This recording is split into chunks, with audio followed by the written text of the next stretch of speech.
Éternel Dieu Tout-Puissant, Seigneur Jésus-Christ, nous te disons encore merci ce soir. Et que tu as conduit nos pas dans ta maison. Nous ne sommes pas dignes de lutter de ta sainte et divine présence. Nous venons au travers du sang, au travers de ce message, Père, afin que Père éternel gloire, tu nous purifies et que tu nous nettoies de tous nos péchés et de toutes nos iniquités. Seigneur, écarte-moi du chemin parce que je ne connais rien. Mais je compte simplement sur ta grâce, Saint Jésus. Que le Saint-Esprit puisse prendre la prééminence en ce lieu, Saint Jésus. Et que tout esprit qui ne confesse pas ton nom soit chassé au nom du Saint Jésus-Christ, Père. Bénis ta parole qui sera lue. Bénis tes enfants qui sont en route. Bénis ton peuple qui a répondu au rendez-vous, Père. Prends le contrôle de tout ce qui sera fait ici, Saint Jésus. Et que toute gloire te revienne à toi seul pour l'éternité. Dans le nom du Saint Jésus-Christ. Amen. Amen. Nous allons lire la parole de Dieu. Dans Apocalypse chapitre 2. Écrit à l'ange de l'église d'Éphèse. Voici ce que dit celui qui tient les 7 étoiles dans sa main droite. Celui qui marche au milieu des 7 chandeliers d'or. Je connais tes œuvres, ton travail et ta persévérance. Je sais que tu ne peux supporter les méchants, que tu as éprouvé ceux qui se disent apôtres et ne le sont pas, et que tu les as trouvés menteurs, que tu as de la persévérance, que tu as souffert à cause de mon nom, et que tu ne t'es point lassé. Mais ce que j'ai contre toi, c'est que tu as abandonné ton premier amour. Souviens-toi donc d'où tu es tombé. Répands-toi et pratique les premières œuvres. Sinon je viendrai à toi. J'ôterai ton chandelier de sa place. À moins que tu ne te répandes. Tu as pourtant ceci, c'est que tu hais les œuvres des Nicolaïtes, œuvres que je hais aussi. Que celui qui a des oreilles entende ce que l'Esprit dit aux églises. À celui qui vaincra, je donnerai à manger de l'arbre de vie qui est dans le paradis de Dieu. On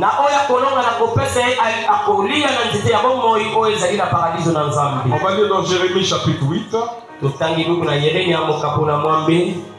Jérémie chapitre 8. On va lire verset 4 jusqu'au verset 13. Dis-leur ainsi par l'Éternel. Est-ce que l'homme tombe sans se relever, ou se détourne sans revenir? Pourquoi donc ce peuple de Jérusalem s'abandonne-t-il à de perpétuels égarements?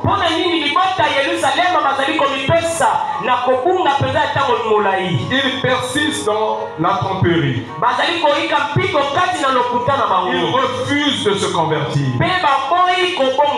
Je suis attentif et j'écoute. Il ne parle pas comme il devrait. Aucun ne se répand de sa méchanceté. Et ne dit qu'ai-je fait? Tous reprennent leur course. Un cheval qui s'élance au combat. Même la cigogne connaît dans les cieux sa saison. La tourterelle, l'hirondelle et la grue observent le temps de leur arrivée. Mais mon peuple ne connaît pas la loi de l'Éternel. Comment pouvez-vous dire, nous sommes sages, la loi de l'Éternel est avec nous?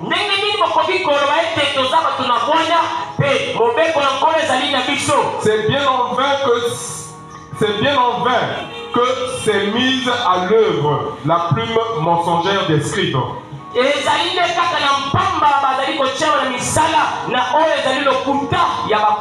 Les sages sont confondus. Ils sont concernés. Ils sont pris. Voici, ils ont méprisé la parole de l'Éternel. Et quelle sagesse ont-ils? C'est pourquoi je donnerai leurs femmes à d'autres et leurs champs à ceux qui les déposséderont. Car depuis le plus petit jusqu'au plus grand, tous sont avides de gain. Depuis le prophète jusqu'au sacrificateur, tous usent de tromperie. Ils pensent à la légère la plaie de la fille de mon peuple. Paix, paix, disent-ils. Et il n'y a point de paix. Ils seront confondus car ils commettent des abominations. Ils ne rougissent pas, ils ne connaissent pas la honte. C'est pourquoi ils tomberont avec ceux qui tombent. Ils seront renversés comme je les châtierai. Dit l'Éternel. Je veux en finir avec eux, dit l'Éternel. Il n'y aura plus de réserve à la vigne, plus de figues au figuier, et les feuilles se flétriront. Ce que je leur avais donné leur échappera. Que Dieu bénisse les chefs pour les enfants. Nous continuons dans le même sujet. Le pasteur, un office sacré. Et le sous-thème, souviens-toi d'où tu es tombé et relève-toi. Je voulais seulement donner, par rapport à ces passages que nous venons de lire, dire à l'église que Dieu va nettoyer cette église. Soyez-en sûrs. Alléluia. Amen. Dieu va purifier cette église. Depuis la chair jusqu'au dernier pas. Personne ne va échapper. Ce que je peux vous donner comme conseil, c'est de serrer la ceinture. La ceinture, c'est la ceinture de la vérité. Parce que Dieu n'est pas l'ami de quelqu'un. La Bible dit que souviens-toi d'où tu es tombé et relève-toi. Alléluia. Amen. Parce que chez Dieu, le grand problème, ce n'est pas tomber. Mais le grand problème, c'est que lorsque tu tombes, tu dois te relever. Les gens pensent que tomber, c'est seulement tomber avec les femmes. Mais quand tu as déjà une mauvaise pensée, tu es déjà tombé. Amen. Lorsque tu parles du mal de ton frère, tu es déjà tombé. Quand tu critiques ton église, tu es déjà tombé. Quand tu n'aimes pas ton pasteur, tu es déjà tombé.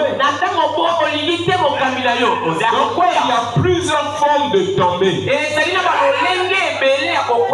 Alléluia. Amen. Ne soyons pas religieux, mais soyons des chrétiens. Je vais vous lire un passage. Dans Ésaïe chapitre 1. C'est là où nous allons commencer. Ésaïe chapitre 1. À partir du verset 12. Écoutez ce que la parole de la Bible dit. Quand vous venez vous présenter devant moi, qui vous demande de souiller mes parvis, Donc c'est Dieu qui est en train de nous parler. C'est fort, hein? Quand vous venez vous présenter devant moi, dans ma maison, là où mon nom est élevé,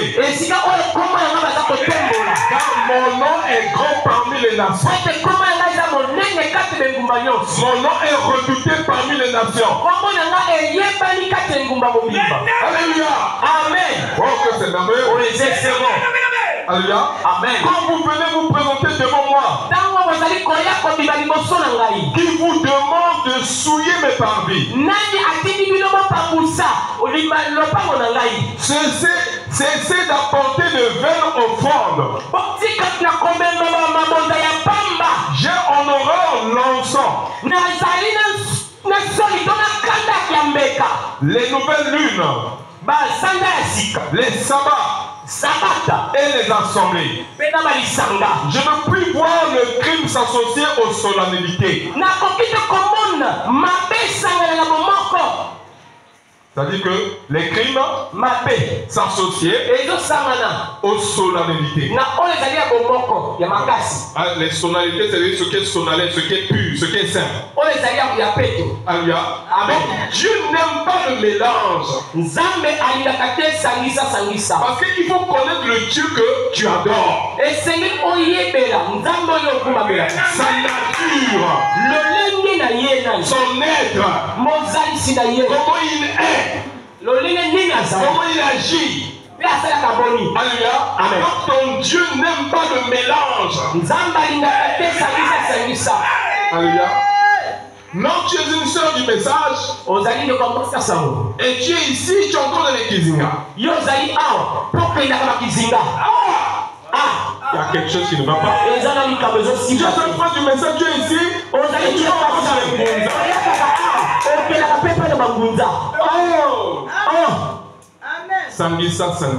Ah, le mélange. Oh, tu n'aimes pas ça. C'est l'une des choses dans lesquelles Dieu peut frapper quelqu'un.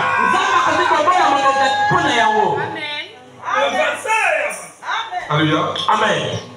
Je continue à lire. Il dit ici. Voilà. Mon âme vos nouvelles lunes et vos fêtes. Elles me sont en charge. Je suis las de les supporter. Quand vous étendez vos mains, je détourne de vous mes yeux. Quand vous multipliez les prières, je n'écoute pas. Vos mains sont pleines de sang. Lavez-vous. Purifiez-vous. ôtez devant mes yeux la méchanceté de vos actions. Cessez de faire le mal. Apprenez à faire le bien. Recherchez la justice. Protégez l'opprimé. Faites droit à l'orphelin. Défendez la veuve. Il dit maintenant, venez et plaidant. Dit l'Éternel. Si vos péchés sont comme le cramoisi, ils deviendront blancs comme la neige. S'ils sont rouges comme la pourpre, ils deviendront comme la laine. Si vous avez de la bonne volonté, et si vous êtes docile, vous mangerez les meilleures productions du pays. Mais si vous résistez, et si vous êtes rebelle, vous serez dévorés par le glaive. Car la bouche de l'Éternel a parlé. Le glaive ici, ce n'est pas le couteau. Mais le c'est la parole de Dieu. Parce que la même parole qui donne la vie, c'est la même parole qui donne la mort. Alléluia. Amen. C'est là où Pharaon n'avait pas compris. Alléluia. Amen. Parce que quand il a invité Moïse, alléluia. Amen. Pendant que Moïse était en train de frapper l'Égypte, Pharaon était vraiment orgueilleux. Malgré les 10 plaies, Moïse frappait. Alléluia. Amen. Pharaon rappelait Moïse. Il dit Moïse enlève la malédiction. Dès que Moïse enlève la malédiction et que Moïse a tourné son dos, Pharaon endurcit encore son cœur. Il augmente la souffrance des enfants d'Israël. Alléluia. Amen. Et il y a eu 10 plaies. Alléluia. Amen. Et Pharaon n'a pas réalisé que c'était la main de Dieu. Alléluia. Amen. Arrivé à la 10e plaie, Pharaon a toujours endurci son cœur. Mais Dieu, c'est pas un Dieu avec qui il faut s'habituer. Alléluia. Amen. Dieu avait caché une dernière plaie qu'on appelait la mort. Alléluia. Amen. De toutes les plaies que Moïse a frappé l'Égypte, Pharaon n'a pas libéré le peuple. Alléluia. Amen. Et quand pendant prêche un message, la rédemption par la puissance et par le sang. La rédemption par la puissance les a pas fait sortir de l'esclavage. Malgré que Moïse a frappé, Pharaon endurcissait toujours son cœur. Alléluia. Amen. Mais Dieu a dit à Moïse, Moïse, écarte-toi. Maintenant, cette fois-ci, c'est moi qui vais frapper les gens. Alléluia. Amen. Il y aura une dernière plaie. Mais avant cette plaie, j'aimerais que chaque famille tue un animal mâle, pas femelle, mâle. Et cet animal doit avoir un nom. Vous allez le sacrifier et vous allez verser son sang. Et vous allez appliquer le sang sur les linteaux des portes. Quand je verrai le sang, je passerai par-dessus. Alléluia. Amen. Partout où il y aura le sang, moi je ne frapperai pas. Et la dernière plaie, c'était la mort. Alléluia. Amen. Alors, quand Moïse a écouté le message de Dieu, il a donné les instructions aux enfants d'Israël. Et chacun d'entre eux ont obéi à la voix de Moïse. Parce que pour être délivré, il faut obéir à la voix de celui que Dieu a envoyé. Amen.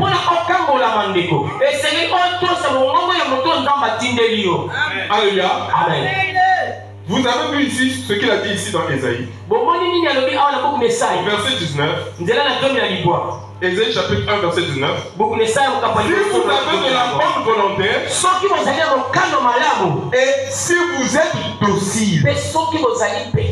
Alléluia. Amen. Quelqu'un qui est docile, c'est celui qui est obéissant. Quelqu'un qui est docile, c'est celui qui fait ce qu'on lui dit de faire. Alléluia. Amen. Dieu a besoin des enfants dociles. Des gens qui obéissent à la parole de Dieu. Pas des rebelles. Pas des gens qui sont têtus. Alléluia.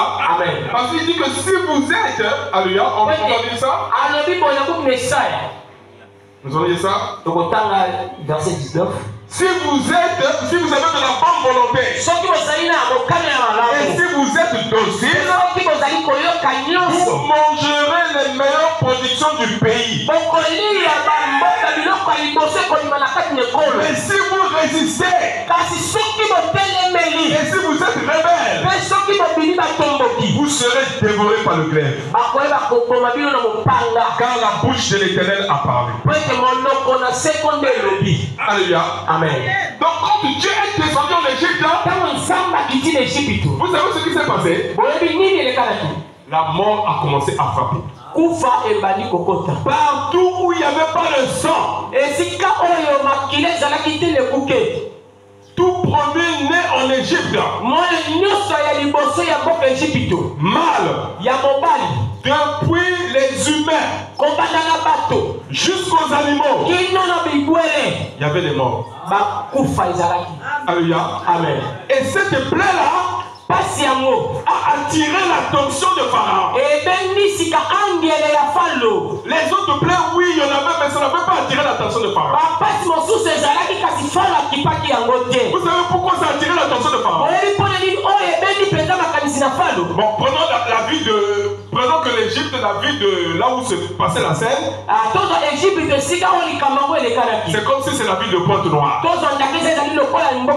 chaque maison, il y avait une veillée.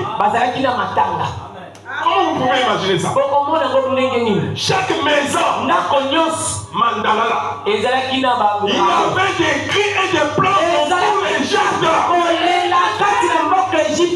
Pharaon s'est levé la nuit. Lui et ses chefs, lui et ses conseillers, il dit, qu'est-ce que ça veut dire? Ça, je ne comprends pas. Alléluia. Amen. Parce que ça le dépassait. Parce que Dieu a agi. Lorsque l'homme agit, ça peut être peut-être. Mais quand Dieu agit, mon frère, tu sauras que Dieu a agi. Chaque maison, jusqu'à chez les chiens aboyaient, les moutons bêlaient, les coqs pleuraient, les hommes pleuraient. Qui va consoler qui? La morgue, s'il y avait une morgue, la ville était remplie de cadavres.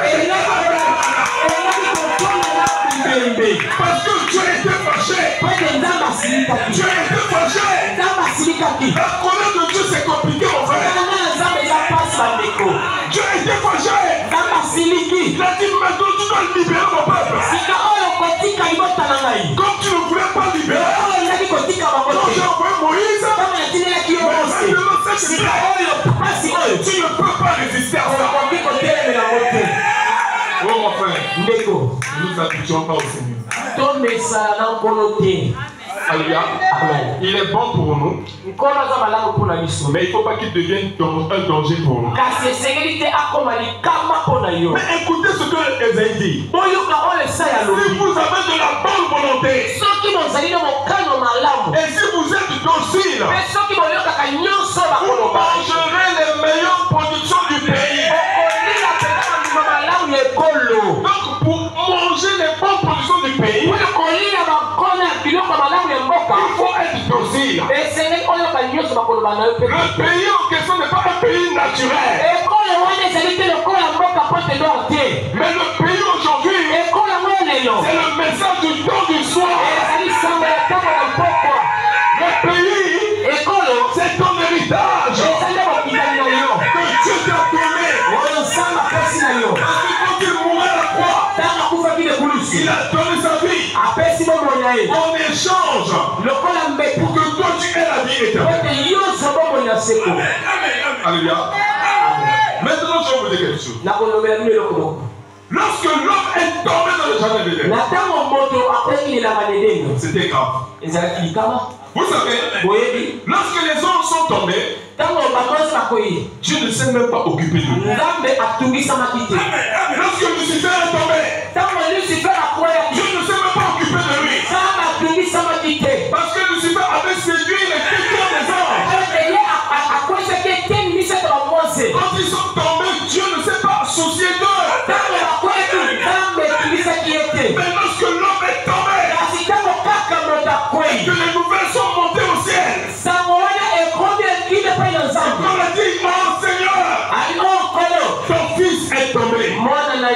Ton fils Adam a perdu le livre. Dieu s'est levé de son trône. Alléluia. Il s'est levé de son trône. Parce que sa créature venait de tomber. Pourquoi il s'est levé? Parce qu'il a créé l'homme à sa ressemblance et à son image. Pourquoi tu n'es pas n'importe qui? Tu n'es pas n'importe qui. Parce que tu n'as pas mangé aujourd'hui, que tu vas te considérer comme un souffrant. C'est pas parce que tu n'as pas une maison que tu vas te considérer comme un souffrant. Mais frère Valentin, le Dieu qui a créé les cieux et la terre habite dans le cœur de ceux qui croient. Le Dieu créateur qui remplit l'espace que le monde ne peut pas contenir, que l'univers ne peut pas contenir. Ce Dieu-là a pris plaisir de venir habiter dans l'homme. Alors quand Adam est tombé, Dieu a tenu une conférence entière. Alléluia. Amen. Donc ta chute, toutes les fois que tu chutes, toutes les fois que tu échoues, toutes les fois que tu commets des erreurs, au ciel là-bas, le ciel se bouscule. Parce que le ciel dit, mais qu'est-ce que ce prince est en train de faire? Qu'est-ce que cette princesse est en train de faire? Ne laisse pas tout donner. Ne laisse pas tout donner. Alléluia. Amen. Pourquoi Dieu devait-il descendre? Parce qu'il a créé l'homme à son image et à sa ressemblance. Il n'y a pas une créature dans ce monde qui a été créée à l'image de Dieu. Alléluia. Amen. Les animaux ne sont pas à l'image de Dieu. Alléluia. Amen. Les anges ne sont pas à l'image de Dieu. Les étoiles ne sont pas à l'image de Dieu. Le soleil n'est pas à l'image de Dieu. Mais ce qui est à l'image et à sa ressemblance, c'est l'homme. Donc il fallait que Dieu tienne une conférence. Alléluia. Amen. Et quand il a tenu la conférence avec les anges, Michael pouvait se lever et dire, oh, j'irai là-bas et j'irai les délivrer. Alléluia. Amen. Mais Dieu dit non. Michael, tu ne peux pas partir. Gabriel, tu ne peux pas partir. Cette affaire est une affaire personnelle. Il faut que moi-même je descende. Parce qu'ils ont péché. Et ils ont besoin d'un parent rédempteur. Ils ont besoin d'un proche parent. Quelqu'un proche à la race humaine. Alléluia. Amen. Parce que la loi exigeait que lorsque quelqu'un perdait son héritage, il faudrait que son proche parent le rachète de cet héritage. Alors le proche parent de l'homme, c'était Dieu. C'était Dieu lui-même. Alors il devait descendre, quitter la gloire et devenir un humain et porter le corps de l'humanité afin de compatir aux souffrances de l'homme, afin de relever la maison déchue d'Adam. Mon frère, ma soeur, combien de fois le Saint-Esprit pleure lorsque tu t'égares de la parole? Dieu ne veut pas que tu puisses tomber. Dieu veut que tu sois toujours fort. Nous allons lire quelque chose ici dans la brochure conférence. Prêché le 28 février 1960.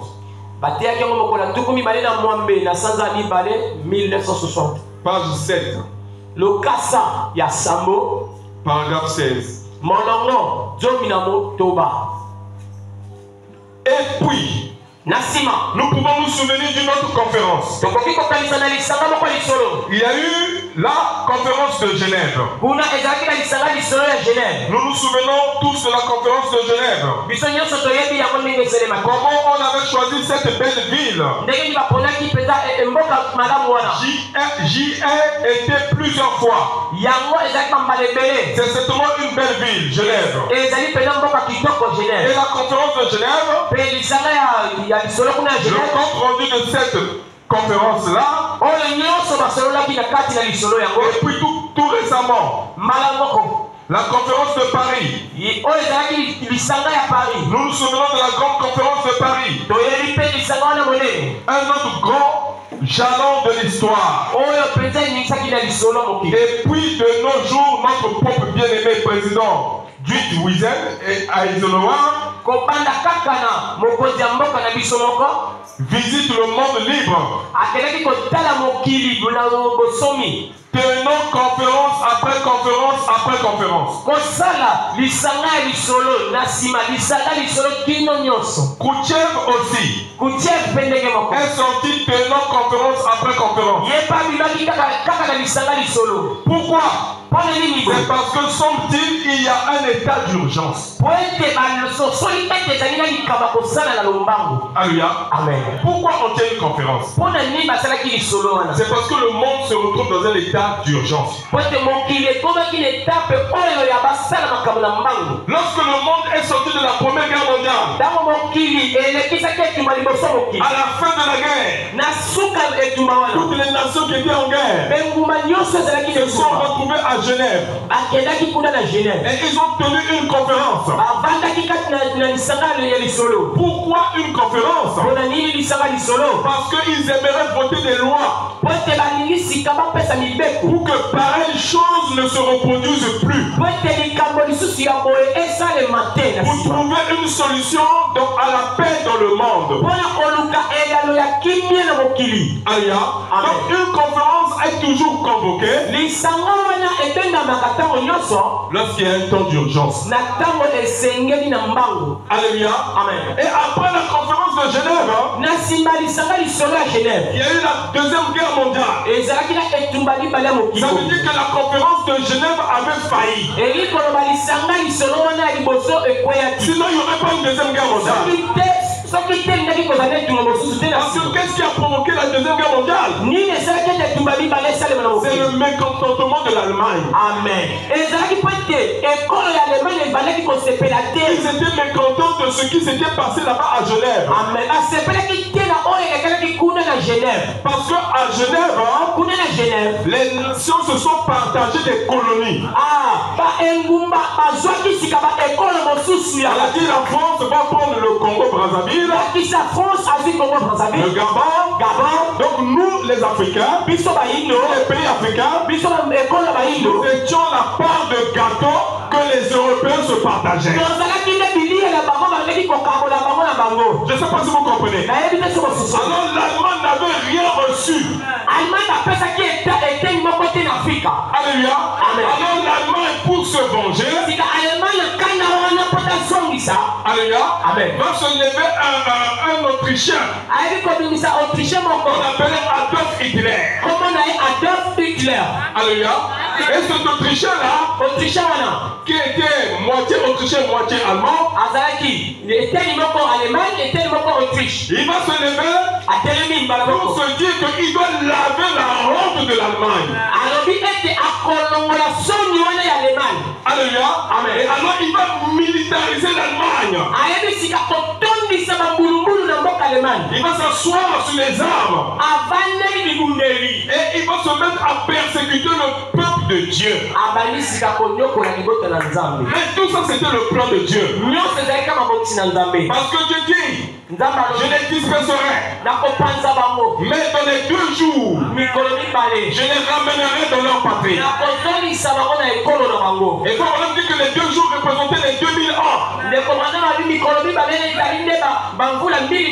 Alors Dieu devait susciter des dictateurs. Les Staline, les Hitler, les Franco, et tous ces dictateurs-là, ils devaient persécuter les Juifs afin que les Juifs puissent retourner dans leur patrie. Parce qu'un Juif ne peut pas être béni en dehors de son territoire. Alors au même moment où les Juifs retournaient là-bas en Palestine, l'ange a survolé les États-Unis. Quel ange? L'ange puissant.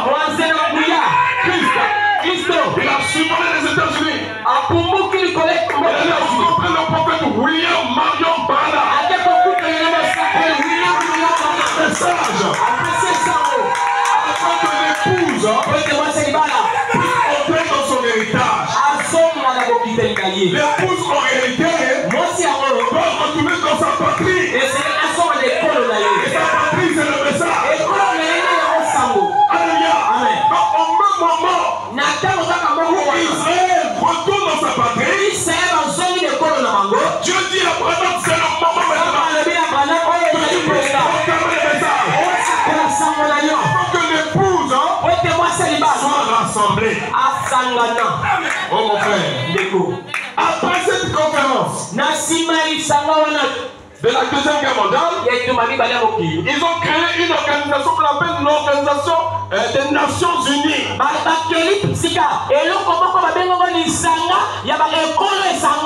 Mais je peux te dire aussi que l'Organisation des Nations Unies a failli. Parce que la Bible a prophétisé qu'il y aura un troisième malheur. La troisième guerre mondiale. C'est ainsi dit le Seigneur. Que tu le veux ou pas, il y aura une troisième guerre mondiale. Parce que c'est écrit dans le livre d'Apocalypse. Donc l'ONU aussi a failli. Et c'est vrai. Nous voyons la Russie qui se lève. Ils ne tiennent plus compte de l'ONU. Même les États-Unis. Alléluia. Ils sont sortis de la CPI. Ce sont des signes qui doivent nous montrer que toutes ces institutions-là ont failli. Donc nous devons tout faire. Parce que le monde est en train de s'ébranler. Nous devons vite entrer dans le lieu de refuge. Et le lieu de refuge, c'est en Christ. Ce n'est pas dans un tabernacle. Mais le lieu de refuge, c'est en Christ. Alléluia. Maintenant, je vais vous lire ce que Frère Branham dit ici. Dans brochure les conférences. Paragraphe 16. Je continue à lire. Et puis tout récemment, la conférence de Paris. Nous nous souvenons de la grande conférence de Paris. Un autre grand jalon de l'histoire. Et puis de nos jours, notre pauvre bien-aimé président visite le monde libre. Tenant conférence après conférence après conférence. Khrouchtchev aussi est sorti. Tenant conférence après conférence après conférence. Pourquoi? C'est parce que semble-t-il, il y a un état d'urgence en vue. Le monde est dans un état tel qu'une petite nation peut détruire le monde entier. Alléluia. Amen. Les hommes sans compensation ont fait des réalisations par des recherches scientifiques. Ils ont dépassé le niveau de la poudre à canon. Et des gaz empoisonnés. Ils en sont aux bombes à hydrogène. Aux armes nucléaires. Autres telles qu'ils peuvent faire surgir un sous-marin quelque part dans l'océan et détruire le monde. Et tout le monde a peur. C'est pourquoi ils tiennent des conférences cherchant à se rassembler pour trouver ce que nous devons faire. Alléluia. Amen. Dieu aussi tient des conférences. Dieu tient des conférences en cas d'urgence. Considérons certaines de ces conférences. La première conférence que je peux me rappeler, lorsqu'il y avait eu une urgence, c'est ce que nous appellerons la conférence d'Éden, ou la conférence du jardin d'Éden. Lorsqu'un rapport a été fait au ciel que les enfants de Dieu avaient péché, quelque chose devait aussitôt être fait. En effet, son propre fils et sa propre fille étaient déchus de la grâce. C'était un cas d'urgence et un état d'urgence. Si jamais l'homme devait se maintenir en vie, quelque chose devait être fait. Je peux me représenter Dieu notre Père. Là dans le jardin d'Éden, promenant le regard ça et là, trouver un certain arbre sous lequel il pouvait faire venir ses enfants dans sa présence. Il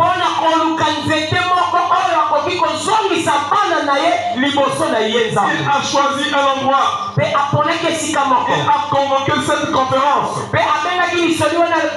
Et il a placé Adam et Ève et le serpent là.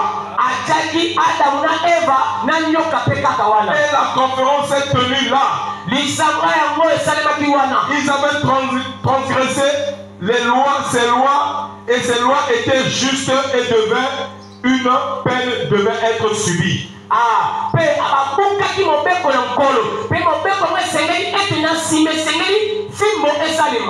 Quand nous péchons, c'est vrai, Dieu nous pardonne.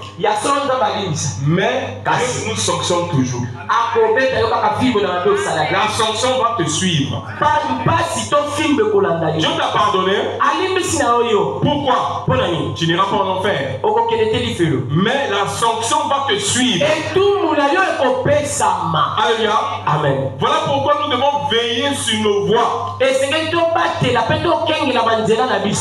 Alléluia. Amen. Voilà. Comment vivraient-ils après la sentence de la mort qui pesait sur eux?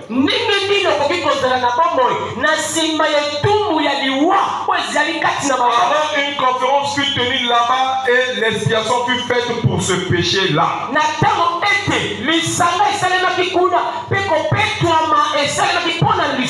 Mais c'était pour un temps. Avant que la semence de la femme soit là pour écraser la tête du serpent.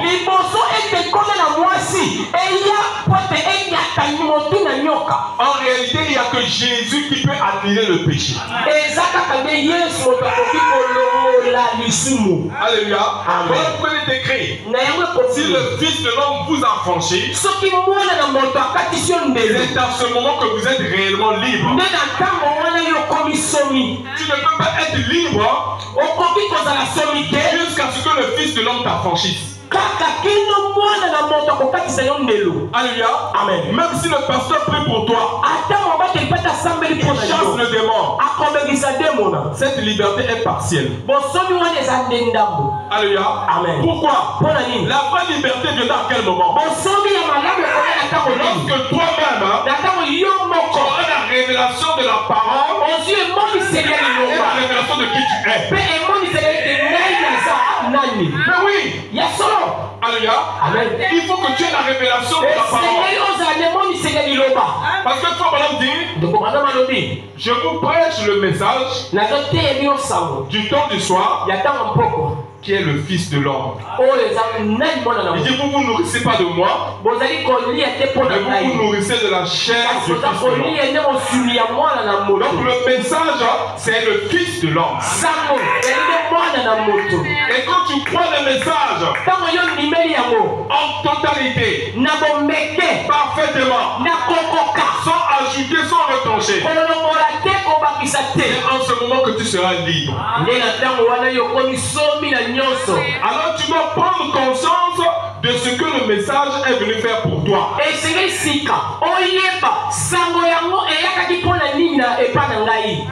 Amen. Oh, que c'est merveilleux. Il dit ici, comment vivait-il après la sentence de mort qui pesait sur eux?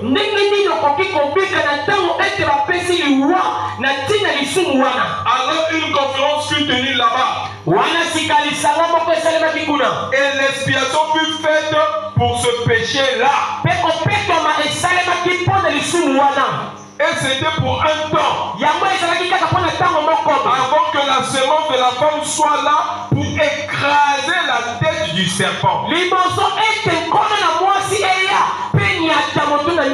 Parce que la tête du serpent, c'est l'incrédulité. Pendant quand il vient, il nous dit, fumer c'est pas le péché.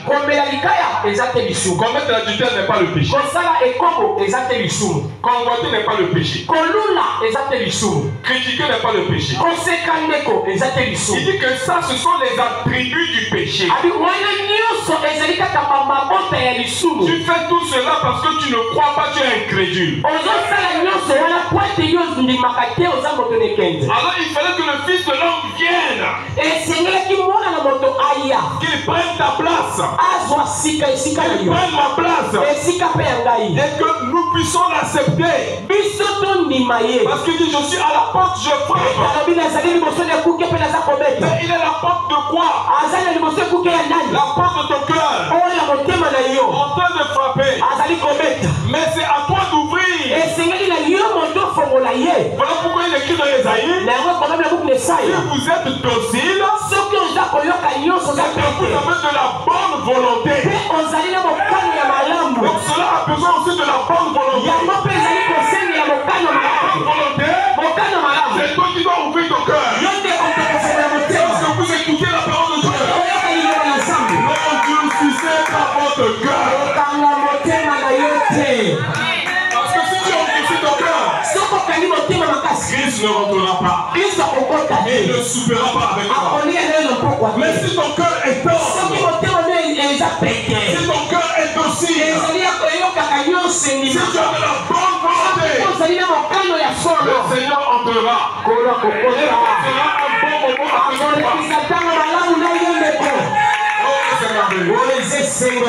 Alléluia. Les gens pensaient que c'est seulement le pasteur qui a la clé. Non, c'est toi qui possèdes la clé. C'est toi qui dois ouvrir ton cœur. Tu dois avoir la bonne volonté. Tu dois venir à l'église. Tu dois avoir la bonne volonté. Que tu amènes à la parole. Bonne volonté.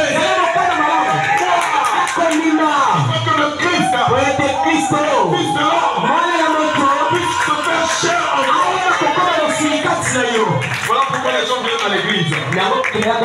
Mais ils ne sont pas guéris. Car comme on dit, pourquoi la maladie de la fille de Zion n'est-elle pas guérie? Est-ce que c'est parce que il n'y a pas de bombes en galade? Oh, il y a beaucoup de bombes en galade. Alors il pose la question. Est-ce que c'est parce que il n'y a pas de médecin? Merci le médecin.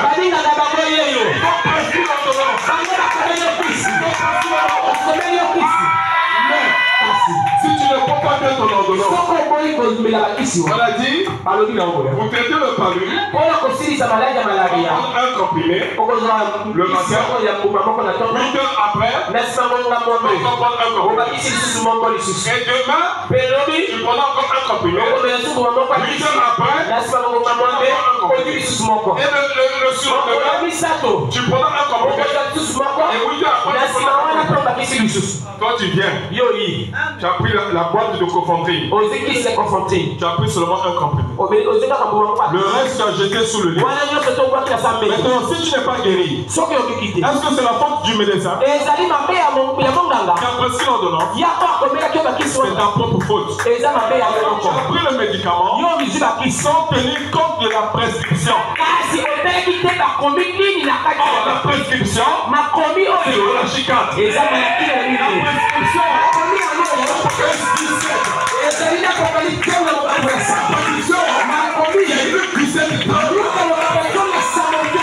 prescription,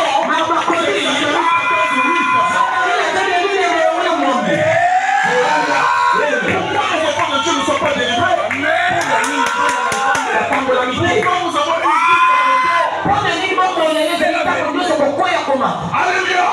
Je ne veux pas que ces enfants aient des vies ballottées. Mais c'est notre propre faute. Je n'ai jamais fait des demi-chrétiens ou des demi-prédicateurs. Si tu es démi, c'est que toi-même tu veux être démi. Parce que la Bible dit, si tu as de la bonne volonté, si tu as de la bonne volonté et que tu es docile, tu mangeras les meilleurs mets du pays. Oh, que c'est merveilleux. Que ce soir, la responsabilité est entre nos mains. Chacun de nous sommes responsables. Ah oui. Chacun doit prendre la chose aussi. Alléluia. Amen. Je continue à lire. Il dit ici, voilà. Comment vivrait-il après la sentence de la mort qui pesait sur eux? Alors une conférence fut tenue là-bas. Et l'expiation fut faite pour ce péché-là. Et c'était pour un temps. Avant que la semence de la femme soit là pour écraser la tête du serpent. Celle qui paierait tout le prix du péché. Un agneau a été offert en sacrifice. En attendant la plénitude du temps. Et quelque chose avait été accompli là. Quelque chose de grandiose avait été fait. Un moyen par lequel l'homme pouvait être encore sauvé. Donc l'homme pouvait retrouver de la communion avec son Père. Oh, la vraie chose, c'est l'adoration du Père. Les vrais adorateurs. Le Père, alléluia. Amen. Oh, ici, il ne s'agit pas de l'adoration du Fils. L'adoration du Père. Alléluia. Amen. Pourquoi le Père? Parce que c'est lui qui donne la vie. Jésus a dit, les œuvres que je fais, ce n'est pas moi, mais c'est mon Père qui habite en moi. C'est lui qui fait les œuvres. Et le véritable adorateur adorer le Père en esprit et en vérité. Alors, tu ne peux pas adorer le Père tu ne vois pas le Père. Il faut le voir. Pourquoi Philippe poser la question à Jésus? Tu nous parles du Père, tu nous parles du Père. Maintenant nous sommes fatigués. Montre-nous le Père. Nous l'adorons. femme. Yesu avandi Il dit, oh Philippe, Philippe, depuis tout ce temps, quand je te parlais, depuis tout ce temps, que les aveugles voyaient, depuis tout ce temps, que la femme a la pleine de sang, et que son sang a été arrêté. Mais ce n'était pas moi, c'était le Père. C'est là où Philippe a dit, maintenant tu parles clairement. Non, maintenant tu parles clairement. Nous comprenons que le Père est en toi. Le Père est en toi. Et que tu es dans le Père. Et que c'est toi le Père. Alléluia. C'est ça le mystère. Les paroles faites. Parce que Dieu va venir là. Tu n'as pas pu rester. Pourquoi il est descendu? Parce que l'homme est tombé. L'homme n'était plus à sa place. Il fallait qu'il descende. Pour qu'il prenne soin de l'héritage qu'il avait donné à l'homme. Parce que la terre, c'est ça l'héritage que Dieu avait donné à l'homme. Il devait le dominer. Il devait assujettir. Comprendre la terre. Mais pendant que le chef de la terre n'est plus à sa place, n'est plus à sa position, alors tu es obligé de venir et de relever la Bible l'appelle le second Adam. Le second est le dernier. Après lui, il y aura plutôt Adam.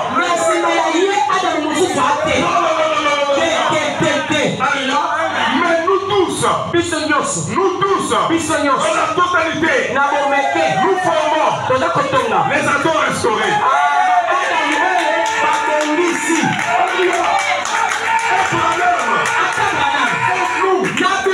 Nous tous, les épouses, les Adams restaurés. C'est merveilleux. Les Adams qui sont revenus à leur position. Qui ont reconnu leur héritage. Qui ont reconnu leur droit. Si un petit enfant sort de ta coquille, sois un homme, un vaillant guerrier, un fort combat, chasse le diable.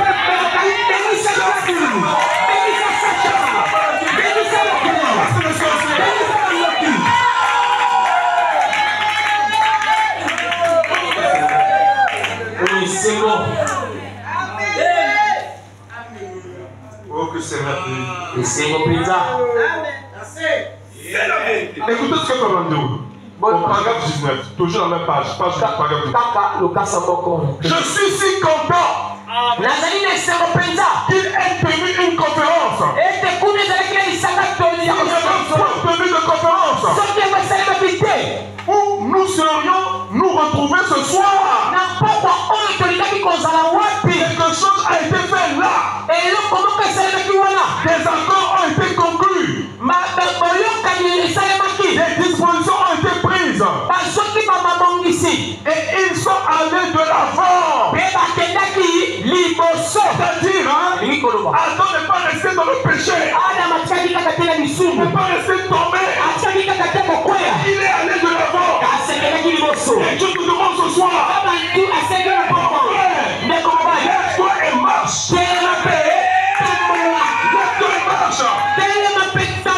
de l'avant. Ne reste pas coincé quelque part. Pas ça. Quand il est arrivé à la piscine là-bas, il a vu un homme qui était paralytique depuis 38 ans. Mon ami, qu'est-ce que tu fais ici? Il dit, oh, es-tu un étranger? Tu vois, il y a cette piscine. C'est un héritage que Dieu nous a donné. Parce qu'avant, il avait mis la guérison divine dans le serpent des reins. Mais comme il veut que Israël ait un témoignage, il a déplacé la guérison divine dans le serpent des reins. Parce que les gens commençaient à idolâtrer le serpent des reins. Alors il a mis cela dans cette piscine. Il y a un ange qui descend de temps en temps. Cet ange-là, il descend pas tout le temps. Et il descend de temps en temps. Saison après saison. Mais quand l'ange descend, alléluia, l'eau s'agite. Oh, l'eau c'est la parole. La parole est agitée. Il s'agit de l'ange là.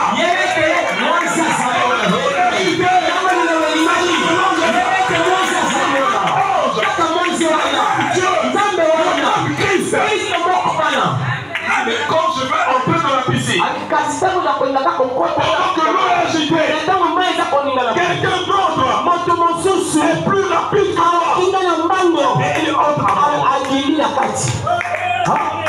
Jésus lui dit, ça fait combien d'années que tu es ici? Ça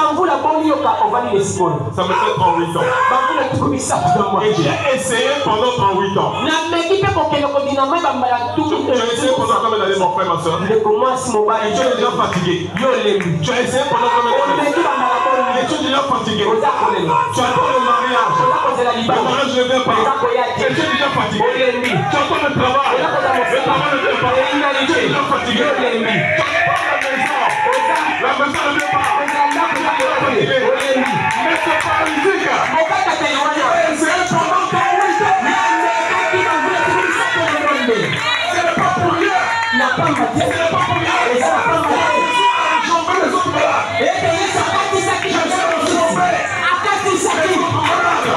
Je suis pourquoi? Vous pouvez dire aux gens, je suis fatigué.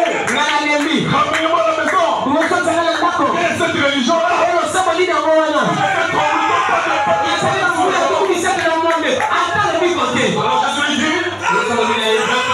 je vais contourner la piscine.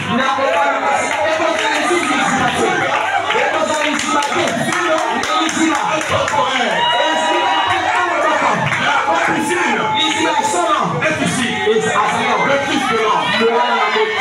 Lève-toi. Prends ta vie. Lève-toi. Alléluia. Amen. Tu veux que ces enfants se lèvent.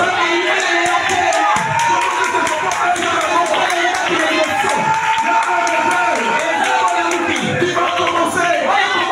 Tu ne prends pas du mal. Tu vas s'exploser. Jusqu'à le monde entier. Alléluia. Et je sens le bruit de ce réveil. Lève-toi. Ne sois plus malade. Prends ton lit. Quand il sortait du temple avec sa natte, les Pharisiens qui étaient à la porte. Les huissiers qui étaient à la porte. Monsieur, nous sommes dans le temple. Comment tu peux sortir avec ta nappe? Il dit, mais celui qui m'a dit de me lever, m'a dit aussi de payer la nappe. Amen. Celui qui m'a dit de me lever, m'a dit de payer la nappe. Ma soeur, je te dis quelque chose.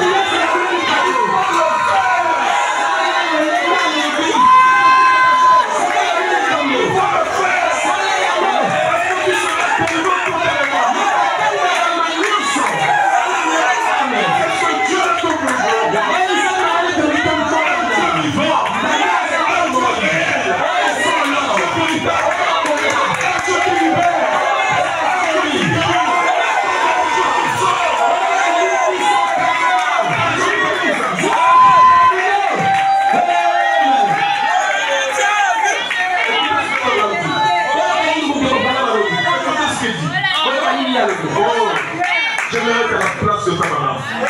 Écoutez ce qu'il dit. Pas jouer par garde du neuf. Je suis si content qu'il ait tenu une conférence. Qui a tenu une conférence? C'est Dieu avec ses enfants. S'il n'avait pas tenu de conférence, où nous serons-nous retrouvés ce soir? Quelque chose a été fait là. Les accords ont été conclus. Des dispositions ont été prises. Et ils sont allés de l'avant. Amen.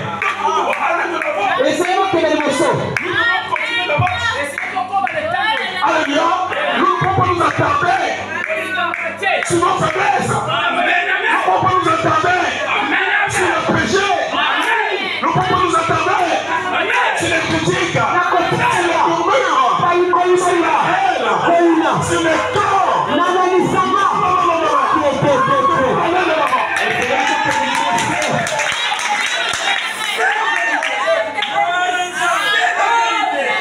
Et ils sont allés de l'avant. Et cette première conférence, c'était une question de vie ou de mort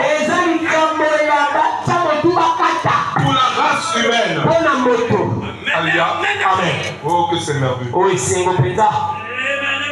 Je vais encore vous lire quelque chose ici. Amen. Amen. Amen.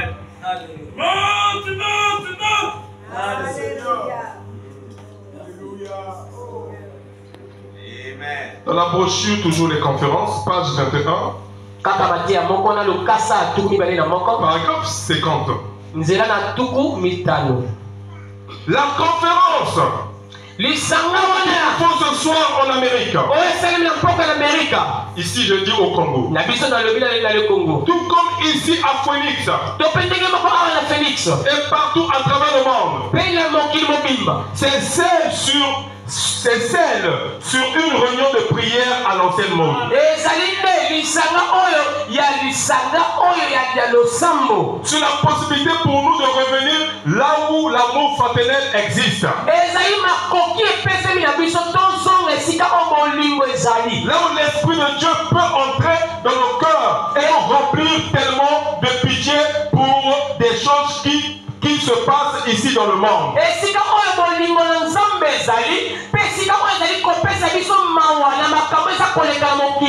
Vous savez que l'ange du scellement a dit: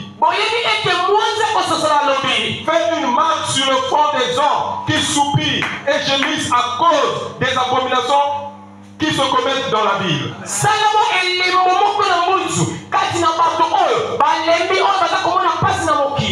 Pendant qu'on fait l'instruction en vue du jugement, voir qui est digne d'échapper à la colère. L'ange devait sceller uniquement ceux qui soupiraient et gémissaient à cause des abominations qui se commettent dans la ville.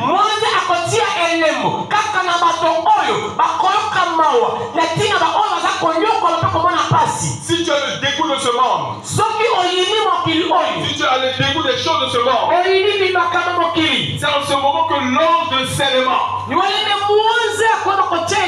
qui est le message, qui est Christ, va mettre la marque sur toi. Il faut d'abord que tu aies le dégoût. Alléluia. Amen. Que tu vomisses ce monde. Alléluia.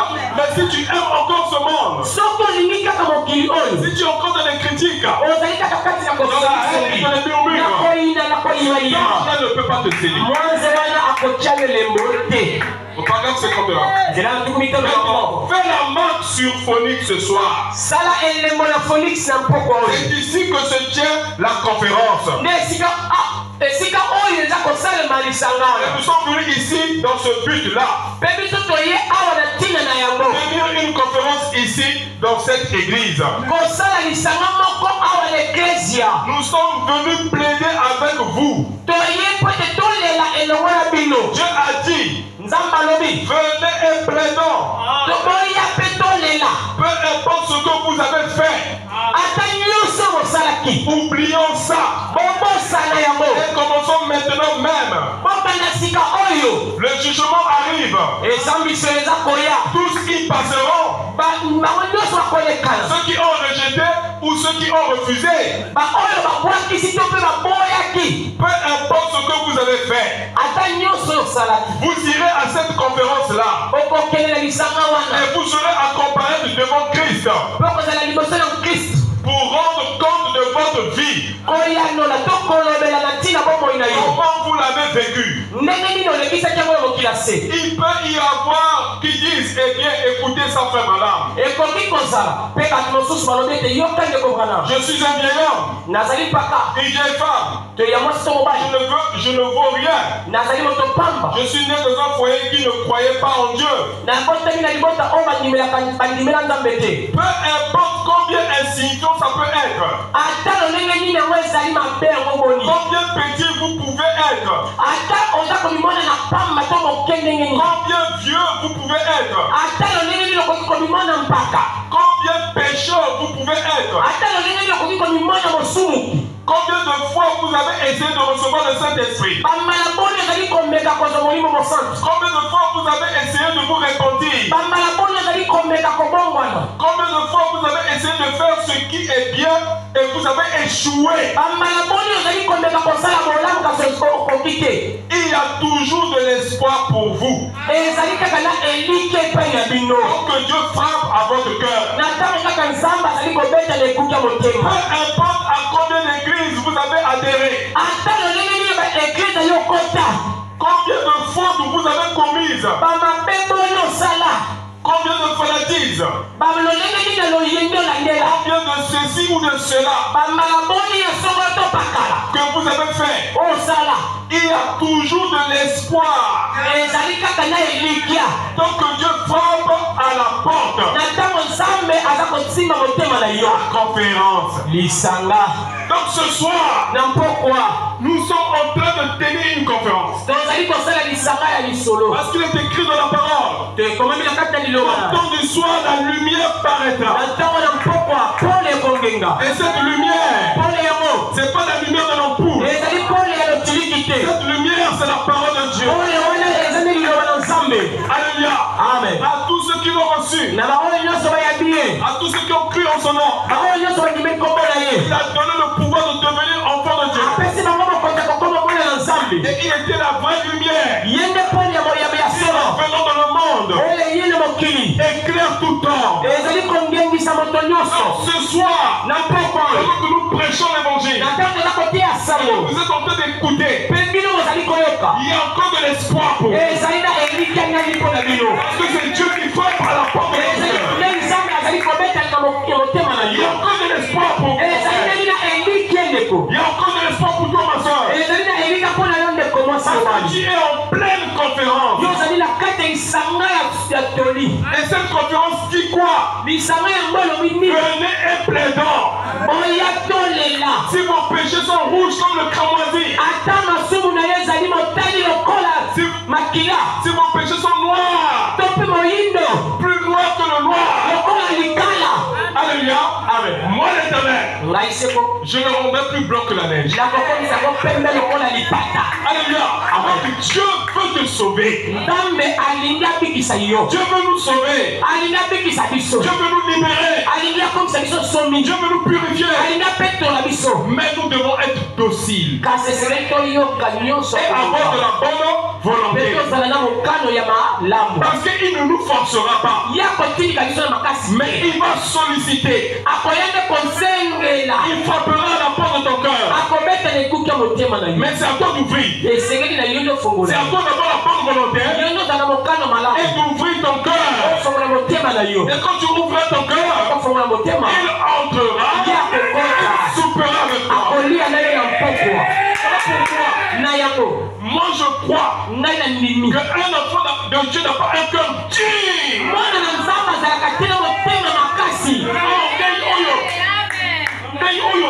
moi ça là. Je ne peux pas le pardonner. Quel genre d'enfant de Dieu tu es? Mon cœur dur. Amen. Il y a un peigne là. Il y a comme un peigne. Il y a un peigne là, on dessine la main comme ça. Ah, qui s'allonge là. Vous connaissez le peigne là, non? Amen. Et puis on avait la main comme ça là. La main qui ne s'ouvre jamais. Ton cœur aussi comme ça. Et pour moi aussi. Tu ne peux pas pardonner ta soeur. Tu ne peux pas pardonner ton frère. Tu viens à jubiler. Pour polluer l'atmosphère. Dis une chose. Je vais nettoyer cette église. C'est quoi je veux dire la vérité? Je vais nettoyer cette église. Depuis la chair jusqu'au dehors. Je vais nettoyer cette église. Faites très attention. Alléluia. Je vais nettoyer cette église. Et quand tu vas finir de nettoyer cette église, il amènera de nouvelles âmes ici. Et l'église va grandir. L'église va grandir. L'église va grandir. Quand les jeunes gens vont aller dans la parole, le même Dieu va m'envoyer pour que j'aille créer le jubilé de la France. Alléluia. Amen. Alléluia. Amen. Nous devons avancer. Nous devons avancer. Ici, je ne suis que de passage. J'ouvre la voie à quelqu'un. Parce qu'il y a des gens aussi qui doivent travailler. Ils doivent être enseignés. Pour que cette église aille loin. Nous sommes au temps du Seigneur. C'est le temps où Dieu veut visiter ses enfants. Mais même pas un cœur dur. Tous ceux qui ont le cœur dur, Dieu va les mettre dehors. Il va les chasser de nous. À moins qu'ils se répandent. Amen. Écoutez ce que comme on a dit. Toujours dans la brochure de la conférence. Page 20. Paragraphe 49. Je crois que le Saint-Esprit tue la nature du monde dans l'homme ou dans une femme. Donc si vous voyez un homme ou une femme qui a toujours la nature du monde en lui, la nature du monde c'est quoi? C'est les rivalités. Alléluia. Les conflits. Alléluia. Des problèmes qui ne finissent jamais. Donc il y a comme le col Israël et la Palestine. Tu es devenu comme Israël et la Palestine. Donc les problèmes là, ça va finir. Le problème ne finira pas. C'est aussi la tête. Il faut ici là. Ça va finir. Si ça est ici à jubiler, ça va finir. Si ça, vous voulez pas que ça puisse finir. Dieu va te finir toi. Dieu. Dans la paix dans les âmes. Amen. Avec Dieu on ne s'amuse pas. Je crois que le Saint-Esprit tue la nature du monde dans un homme ou dans une femme. Oui, oui. Je crois que la guérison divine est valable. Je crois que la puissance du Saint-Esprit est tout aussi efficace aujourd'hui qu'à la Pentecôte.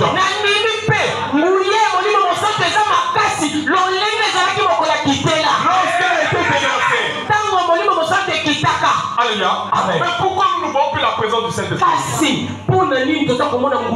Mais c'est pas mon comportement. À la place de l'amour, nous avons la haine. À la place de l'unité, nous sommes chrétiens. Amen. Nous formons des clans. Dieu n'a pas de clan. Dieu n'a pas de clan.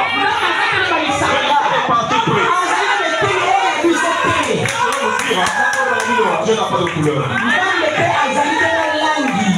Alléluia. Amen. Dieu n'a pas de couleur. Si tu dis que le pasteur là, il n'est pas congolais, c'est l'étranger. Le message lui-même a été apporté.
Efficace aujourd'hui.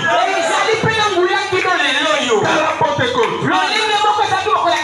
Elle a été déversée. Je crois qu'elle démolit les murs de séparation. Mais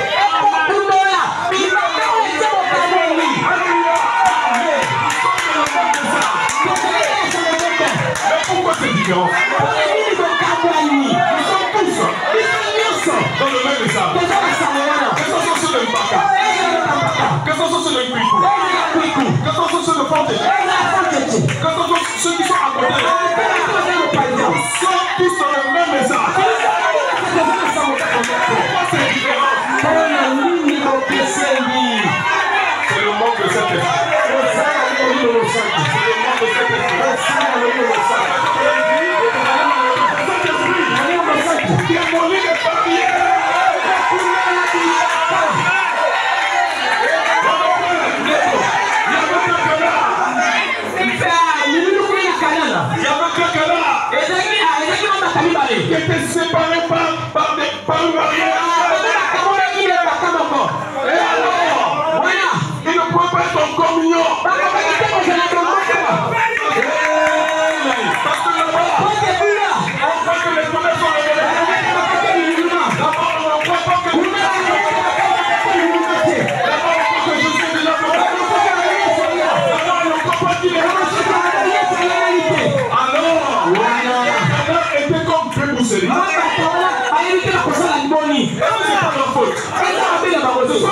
te l'enseigne.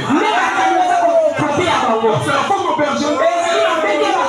Mais Dieu s'est souvenu des canards.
Ne soyez pas surpris. Un de ces jours, vous verrez peut-être le pasteur du Coco de l'Université. Parce que j'ai pas de problème. La copine. Pas du corps. Pas qu'on a. C'est le Seigneur Jésus.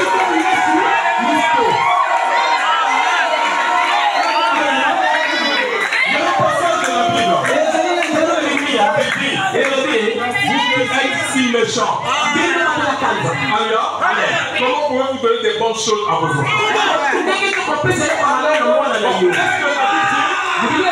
Vous les larguez si méchants. Vous les si méchants. La Bible nous a tous généralisés.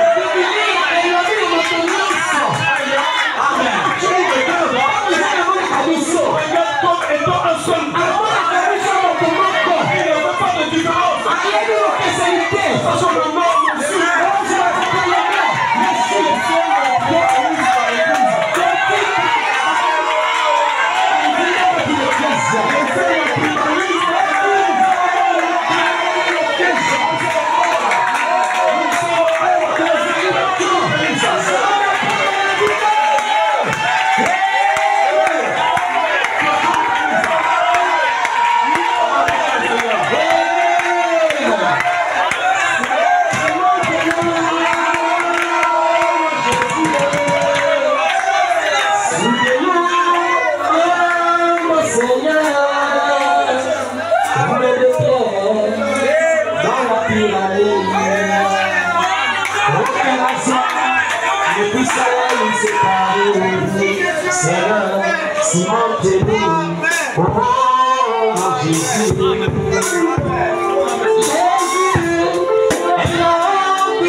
Yeah.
Tout-Puissant, toi qui es dans les cieux.